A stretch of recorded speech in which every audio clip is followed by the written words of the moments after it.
Now, with any sequel series, you are expected to have some knowledge with past events and details representing previous characters and who they are. For someone who might pick this game up for the first time will be asking themselves a number of questions. Who are these people?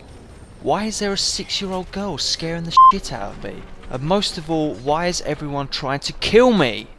Here's a brief overview on what's what. F.E.A.R 3 follows hot on the heels of F.E.A.R 2's startling conclusion, but returns us to the protagonist of the original F.E.A.R, the genetically designed super soldier known as Point Man. However, Point Man's not alone. His homicidal brother, Paxton Patel, is along for the ride.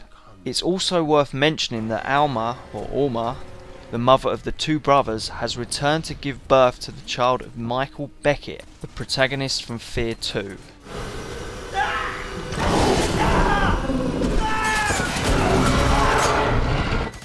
The gameplay is easily comparable to your standard FPS. You have your guns, your enemies, and greeted with more blood than can be possibly produced by a human body. We are introduced with some interesting features that are new to the series. A new cover system which you find yourself only using when near death, but is useful to have in any firefight.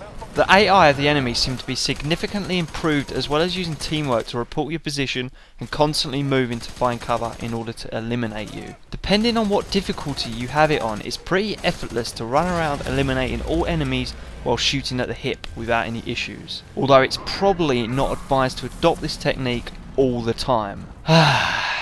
Point Man's superhuman abilities return with his ability to slow down time, giving you the perfect opportunity to take down multiple enemies or achieve that perfect headshot. Now, the only thing I found semi-frustrating was the fact that you can't save the game on demand.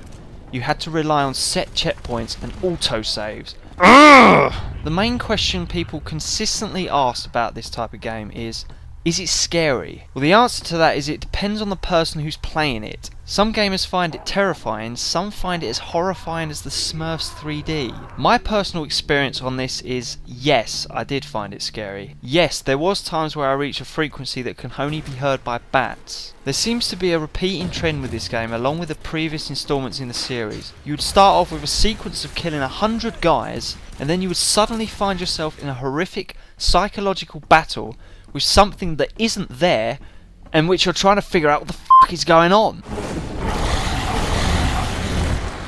Now, the game does from time to time give you the obvious hints of when something is going to give you a scare, but on various occasions they just throw something right in your face with zero warning. Fuck! I felt the trend of wiping out soldiers then shit yourself was a very smart move by the developers. Soon after experiencing terror, your heart is beating faster than a jackhammer, and you feel almost invincible enough to take on an army of soldiers that you know are way too many for you to handle. Oh, for fuck's sake!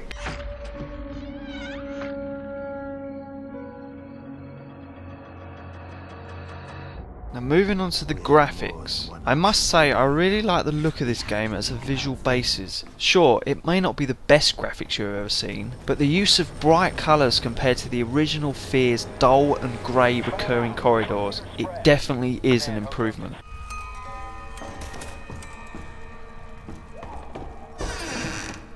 The sound effects and music plays an extremely important factor in any horror game. It's vital that the correct atmosphere is created in order to really experience the terror. F.E.A.R 3 delivers this extremely well by creating tense and creepy surroundings that will keep you constantly on edge. I just want to go home. Shit! One of the most interesting features Day One Studios decided to implement into F.E.A.R 3 is co-op mode. Now, everybody loves co-op. You can now experience the hellish nightmare with a friend, playing as either Point Man or Paxton Patel, assisting each other throughout the single player campaign. Also, multiplayer has returned with some interesting gameplay modes. The 4 gameplay modes are called Fucking Run, Contractions, Soul Survivor, and Soul King. Fucking Run features 4 players running through waves of enemies, all the while running from Alma's massive wall of death. Yep, there it is there. Massive wall. The players start off in a safe room and proceed through levels, killing enemies within a certain amount of time. If one player is killed, the game is over. Contractions is a survival round based game mode where you must barricade and stock up weapons against 20 waves of enemies from the F.E.A.R. single player.